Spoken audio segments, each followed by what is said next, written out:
माता के चरण छूकर राम ने वन जाने की आज्ञा मांगी। कौशल्या ने कहा, मैं तुम्हें वन जाने से रोकती हूँ। तुम्हारे पिता कैकेयी के बहकावे में आ गए हैं। जब तुमने कोई अपराध ही नहीं किया तब वन क्यों जाओ? राजा की आज्ञा अनुचित है, उसे मत मानो। राम ने नम्रता से उत्तर दिया, माँ, पिता की आज्ञा मुझे माननी चाहिए और तुम्हें भी माननी चाहिए। उनकी आज्ञा का उल्लंघन करना मेरी शक्ति के बाहर है। अब मुझे वन जाने की अनुमति दो और आशीर्वाद दो। लक्ष्मण से उन्होंने कहा, भैया, भाग्यवश जीवन में ऐसे उलट पफेर, उतार चढ़ाव आते रहते हैं। इसमें किसी का दोष नहीं, न राजा का और न माता कैकेयी का। भाग्य की बात लक्ष्मण को बिल्कुल अच्छी नहीं लगी। वे तमक कर बोले, भाग्य के भरोसे तो जीना कायरों का काम है। जीवन उसी का सफल है जो अपने भरोसे जीता है। अपने बाहुबल से आप राज सिंहासन पर बैठें। अगर किसी ने विरोध किया तो मैं अयोध्या में आग की वर्षा कर दूंगा। श्री राम ने लक्ष्मण को समझाया, मेरे लिए जैसा राज सिंहासन वैसा ही बन। अधर्म का राज्य मुझे नहीं चाहिए। तुम जो कह रहे हो वह आयु के अनुकूल व्यवहार नहीं है। लक्ष्मण चुप हो गए। कौशल्या रोकर राम से लिपट गई और कहने लगी, जाते ही हो तो मुझे साथ ले चलो। राम ने उन्हें समझा बुझाकर शांत किया और वन जाने की अनुमति मांगी।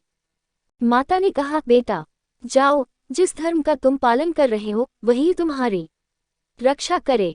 मेरे व्रत पूजन का सब फल तुम्हें मिले, सब दिशाएं तुम्हारे लिए मंगलमय हों। मेरा रोम रोम तुम्हें आशीर्वाद देता है। माता से विदा लेकर राम सीता के पास गए। सारा हाल बताकर सीता से भी उन्होंने विदा मांगी। ये भी कहा कि माता बूढ़ी है, उनकी देखभाल करना और भारत का रुख देखकर काम करना।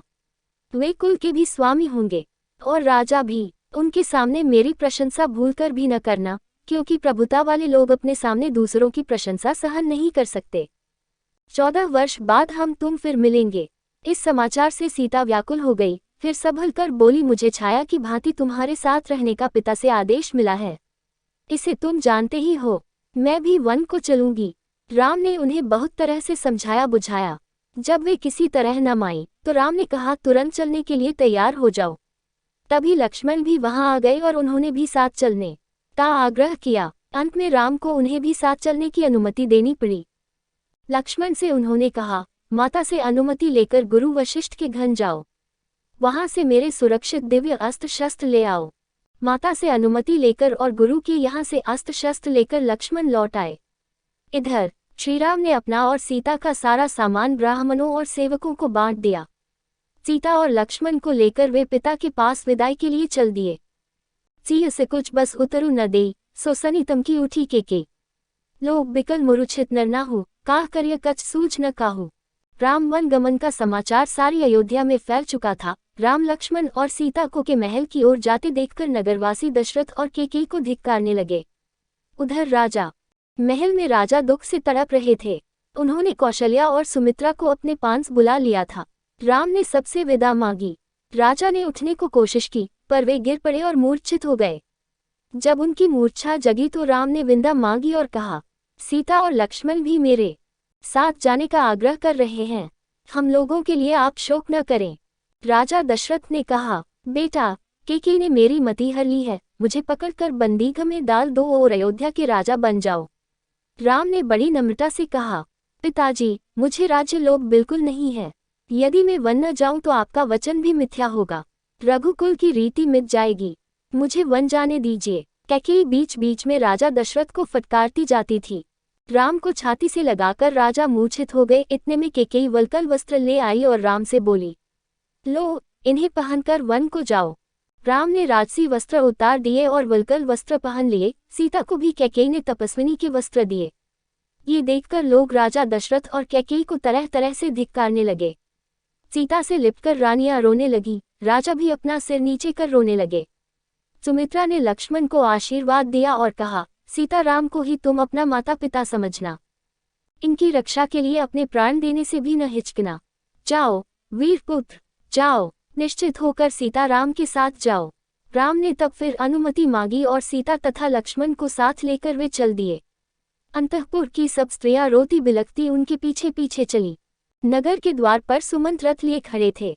राम, लक्ष्मण और सीता रथ पर चढ़ गए। राम के आदेश से सुमंत ने वेग से रथ हाँका। प्रजा और रानियां रथ के पीछे दौड़ने लगी।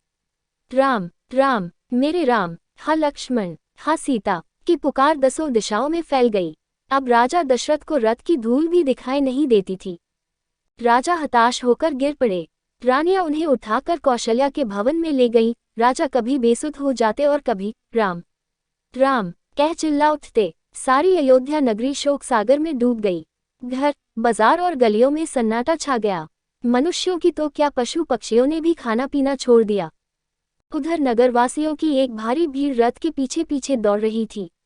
समझाने बुझाने पर भी जब लोग न लौटे, तब राम लक्ष्मण भी रथ से उतरकर उनके साथ पैदल ही चलने लगे।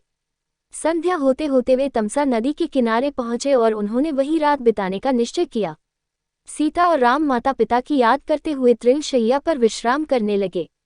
कुछ दूर पर लक्ष्मण धनुष बाण लेकर पहरा देने लगे। सुमंत भी उनके साथ जा बैठे। थके मांदे पुरवासी घोर निद्रा में सो गए।